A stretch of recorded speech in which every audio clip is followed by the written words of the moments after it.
Kenaikan pajak hingga 800% dikeluhkan warga di Kabupaten Jombang, Jawa Timur. Warga pun harus membayar pajak tahunan yang awalnya Rp400.000, kini melonjak menjadi Rp3,5 juta.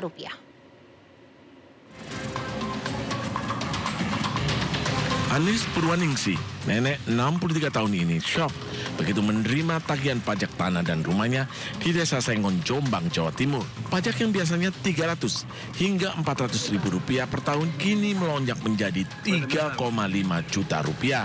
Tagihan pajak terbagi menjadi 2 lembar surat. Satu surat merupakan tagihan atas pajak tanah hampir Rp1,2 juta.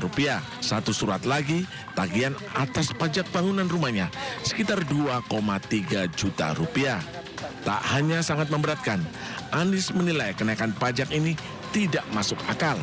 Anis berharap pemerintah bisa melakukan pengurangan tagihan pajak kepada dirinya. Ya, harapan saya bisa kembali lagi seperti semula pajaknya. Ini sudah dibayar belum Bu pajaknya? Ya belum Mas, saya keberatan segitu banyaknya. Sebelumnya, kecewa dengan kenaikan pajak yang luar biasa, seorang warga mendatangi kantor Bapenda dan membayar pajak dengan uang koin di dalam galon. Aksi ini sebagai bentuk protes lantaran kesal pajak yang biasanya dibayar Rp400.000 per tahun, namun sejak 2024 naik menjadi Rp1,3 juta. Dari Jombang, Jawa Timur, Mukhtar Bagus, iNews melaporkan. Tak hanya di Pati dan Jombang, kenaikan pajak juga terjadi di beberapa daerah di Indonesia.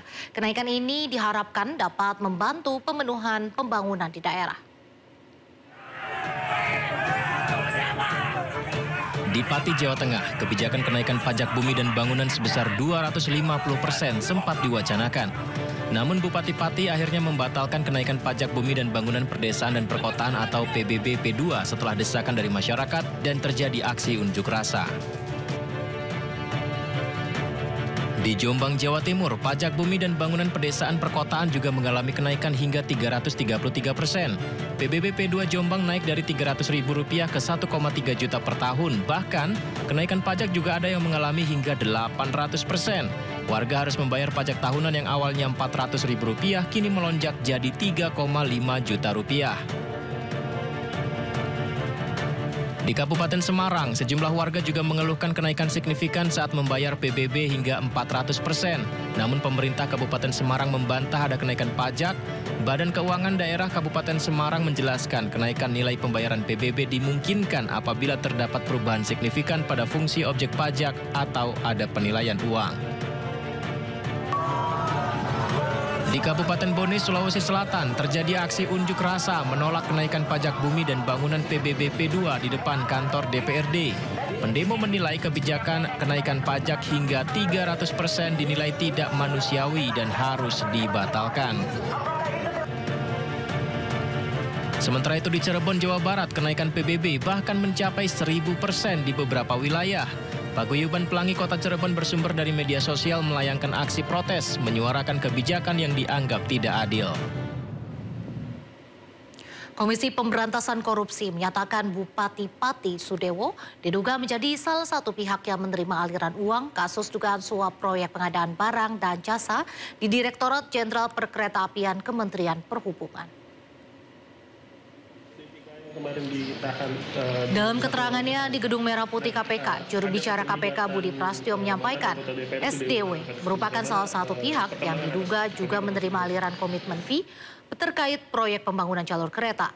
Penyidik KPK kini tengah mendalami dan melakukan proses penyidikan terkait hal ini. KPK juga membuka peluang untuk memanggil yang bersangkutan untuk diperiksa terkait kasus ini.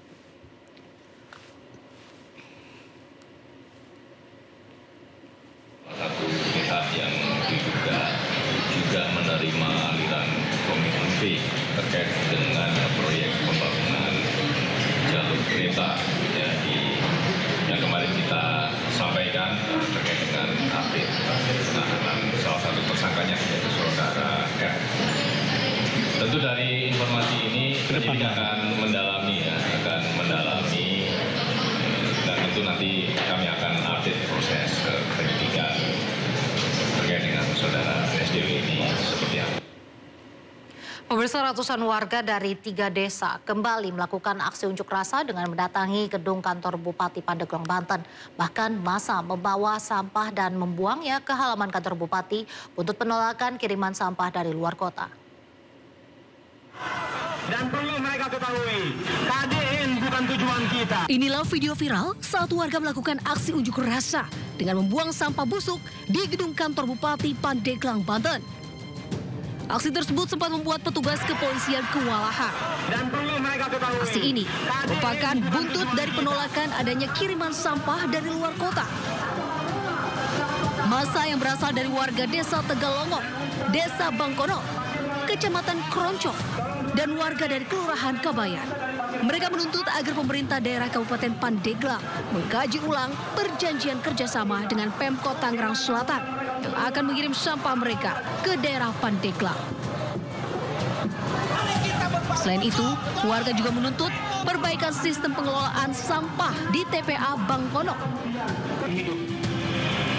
Terkait permasalahan ini, Bupati akan mencopot Kepala UPT TPA Bangkono, Kepala Dinas Lingkungan Hidup, dan Dirut Perusahaan Daerah Pandeglang Berkah Maju yang mengelola sampah. Pandeglang, Banten, Iskandar Nasution melaporkan. Kita beralih ke informasi lain, pemirsa. Mantan Ketua KPK Abraham Samad diperiksa penyidik Polda Metro Jaya dalam kasus ijazah palsu Joko Widodo. Abraham Samad datang ke gedung Polda Metro Jaya ditemani oleh kuasa hukum dan sejumlah relawan. Mantan Ketua Komisi Pemberantasan Korupsi ini diperiksa oleh penyidik dengan status saksi dalam kasus ijazah palsu milik Presiden ke-7 Republik Indonesia Joko Widodo. Abraham Samad menyebut pemeriksaan dirinya merupakan bentuk kriminalisasi dan proses pembungkaman demokrasi Indonesia. Bahwa kita memberi contoh itu, kalau apa yang selama ini saya lakukan lewat podcast dianggap sesuatu yang punya nilai pidana sehingga saya dipanggil, maka ini adalah salah satu bentuk kriminalisasi terhadap pembungkaman kebebasan berpendapat dan kebebasan berekspresi. Dan yang paling berbahaya lagi, bahwa pemanggilan saya ini adalah sebuah tujuan proses ingin mempersempit adanya ruang demokrasi. Menyangka akibat podcast yang dilakukan oleh Saudara Abraham Samad, dia dikriminalisasi.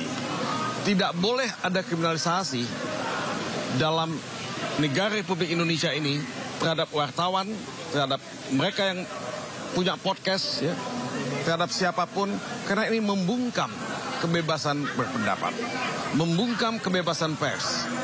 Dan ini, saudara-saudara, dilindungi oleh Undang-Undang Dasar 45. Dilindungi oleh pasal 28 Undang-Undang Dasar 45. Undang-Undang Pokok Pers juga melindungi itu. Jadi tidak ada alasan sama sekali untuk memanggil, memeriksa, dan mengkriminalisasi